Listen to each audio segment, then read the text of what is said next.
Welcome to this explainer. Look, today we're going to demystify the absolutely high-stakes game of running an enterprise. We're diving into our source material and transforming some pretty dense business principles into what's basically your personal survival guide for the modern economy. Let's get right into it. All right, so let's start with a really harsh reality. A huge proportion of new ventures, they won't even survive to celebrate their 5th birthday. Which brings us to the million-dollar question. Why do some businesses absolutely thrive while the vast majority eventually fail? Well, the sources make one thing crystal clear.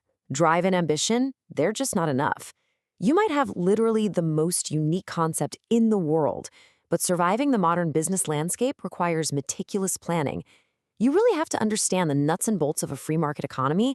In short, you absolutely have to master the foundations. But before we gear up for all that, we kind of need to define the exact beast we're trying to tame here. What actually is a business? At its core, it's an organized effort, using resources to produce goods and services for private gain. And the primary aim? It is unequivocally 100% to make a profit. So here's our roadmap for the journey today. We're going to break down the anatomy of a business, look at how to gather your core resources, choose the right legal structure, dodge the massive minefields of failure, and finally, figure out the ultimate stakeholder balancing act. Let's kick things off with Section 1 and look at the actual anatomy of a business.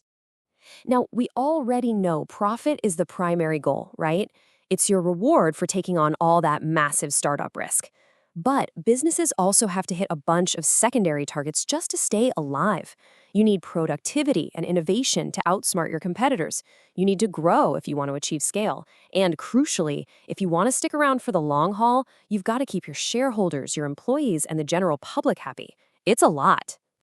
And it's really interesting because governments actually categorize these ventures strictly by their size.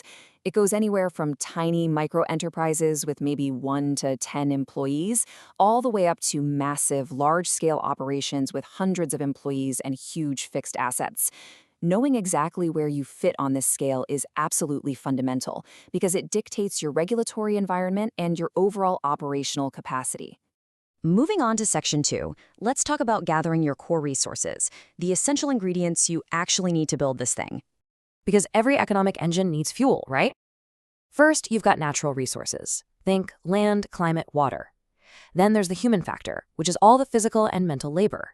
Third is capital, your tools, machinery, and cash. Fourth, you have the government providing the necessary policies and infrastructure. And finally, number 5, entrepreneurship. That's the vision required to actually organize those other 4 things into something valuable. Now, here's a really crucial point from the text. That human factor, our intelligence, our drive, our labor, it is the #1 differentiator. The sources explicitly note that the difference between developed and underdeveloped economies basically comes down to the quality of their human element. Think about it. All the capital and natural resources in the world are just going to sit there doing absolutely nothing without human intelligence and entrepreneurial vision to activate them. All right, Section 3, you've got your resources, but now you need to choose your legal structure. So every legal structure offers a very different balance of risk and reward. The big thing to consider here is liability, because that dictates exactly who pays the debts if things go horribly wrong. A sole proprietorship, that leaves you with unlimited liability, meaning your personal stuff, your savings, your house, is totally exposed. A corporation, on the other hand, limits your personal financial risk, but you have to hand over absolute control to a board of directors. Let's actually compare those 2 most common starting points. Going it entirely alone as a sole proprietor gives you total control and you keep all the profits. Sounds great, right? But it also means limited capital and that terrifying unlimited personal risk we just talked about. Teaming up in a partnership, though, lets you pool your money and your skills, which is fantastic for growth, but it introduces the very real danger of internal disagreements. Plus, you're still sharing that unlimited liability. You've got to weigh these trade-offs super carefully before you launch. Which brings us to Section 4, navigating the failure minefield, or simply, why ventures die. The very first massive landmine is just poor planning. Like we said earlier, your drive alone won't save you. If you fail to do intense market research, if you ignore professional advice, or if you just completely abandon your initial business plan, you are practically guaranteeing a bad start. Your business plan isn't just some boring document you write once. It's literally your blueprint for survival. Then there is the dreaded cash flow crisis. This is what happens when the cash going out is greater than the cash coming in. It sounds obvious, but so many managers ignore this until it's way too late. And here's a vital takeaway from the text. Bad cash management can drag even a highly profitable idea straight to the bottom of the ocean. You can be making amazing paper profits, but if you literally don't have the cash on hand to keep the lights on day to day, you're done. Your business sinks. And surprisingly, another really major trap is growing too fast. Unchecked expansion brings this huge risk of totally losing control and overstretching your resources and financial base. It's ironic, really. Trying to act like a massive, booming company way too soon, expanding before you have the right mechanisms in place, is actually far more dangerous than just opting for slow, steady growth. Okay, final section. Section 5, the Stakeholder Balancing Act. Here's the thing. A business does not exist in a vacuum. It's surrounded by an entire village. We call them stakeholders. A stakeholder is basically any individual or group with a strong interest, a stake, in the organization. And every single one of these groups expects to get some kind of benefit from being associated with you. We can essentially split these players into two main buckets. You've got your internal stakeholders, people like your shareholders, your directors, and your staff. They're inside the house.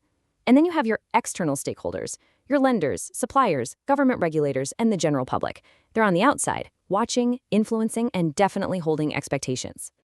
And this is what creates the ultimate balancing act. Just think about the wildly different expectations here. Directors and senior managers usually want personal advancement, higher take-home pay, and the power to make strategic moves. But the shareholders, they want share price growth, stable dividends, and maximum returns on their investment. The conflict is literally built right into the system. Managers push for better welfare packages, and shareholders often see those exact packages as eating into the profits they want.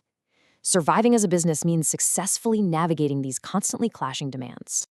So, you've decoded the anatomy, you know how to gather your resources, you've evaluated the legal structures, and you've seen the absolute most dangerous pitfalls of the market.